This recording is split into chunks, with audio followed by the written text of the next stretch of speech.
Я попробовала сделать из этих пушистых палочек что-то круче лаванды. На этот раз мне понадобится розовая синильная проволока. И если добавить такой магический элемент, как огонечки, то получится полноценный ночник-светильник в комнату. Для моего светильника мне понадобилось 64 такие проволоки, каждая длиной 30 сантиметров. Для оформления подойдут различные гирлянды и ленты. Мне понравились вот такие красивые бусины на леске. Также я специально искала именно такую ленту с обработанными краями. И еще взяла такой вариант ленты, но не знаю, если буду ее использовать. Ну и, конечно же, гирлянда, которая сделает из обычного предмета полноценный ночник. Я начинаю с одной такой пушистой палочки и далее буду на нее добавлять следующие. Оставляю кончик, чтобы начинать не с самого края, и фиксирую новую палочку пару раз вот так закрутив. Затем ее сгибаю вдвое и также оставляю маленький кончик, чтобы закрутить еще раз и зафиксировать с другой стороны. И вот такая длинная петля у меня получилась. Далее беру следующую палочку и повторяю. Фиксирую с одной стороны, затем загибаю вдвое и фиксирую с другой стороны, также закручивая несколько раз. Каждый раз стараюсь, чтобы кончики проволоки оставались на изнаночной стороне. Ну а дальше я просто так повторяю и продолжаю фиксировать новые палочки.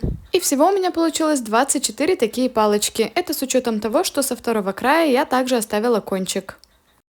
И вот такая розовая шторка пока что у меня получилась. Но всего мне понадобится 2 таких элемента. Так что повторяю и делаю и еще одну такую шторку. И далее на каждую из них мне понадобится и еще по одной проволоке, которую я буду продевать через все вот эти открытые петли сверху. Продеваю проволоку через все 24 петли. Затем распределяю, чтобы все петли были посередине, и затягиваю проволоку. Нам нужно сделать такую полусферу, так что немножко загибаем проволоку и придаем форму. Итак, у меня готова первая и вторая часть. Теперь эти 2 кончика проволоки нужно соединить в один. Еще раз хорошенько затягиваю и закручиваю проволоку. Так делаю со второй частью, и затем уже полученные скрученные палочки опять же скручиваю между собой. Сначала сверху, затем вывожу их во внутреннюю сторону. Тут также несколько раз скручиваю, чтобы зафиксировать, и из оставшихся кончиков делаю петлю. Таким образом соединяю и перекручиваю. Затем на эту петлю будем вешать ленты и гирлянды. Далее нашу конструкцию нужно соединить и по сторонам. Я специально оставляла кончики, чтобы потом вот так вот между проволокой их продеть, закрутить и хорошенько зафиксировать. Ну а перед тем, как соединить и с другой стороны, я добавляю свой магический элемент гирлянду. Продеваю и фиксирую ее сверху посередине. А затем соединяю и вторую боковую часть. И моя основа готова. Далее уже на вот эту внутреннюю петлю вешаю недостающие элементы.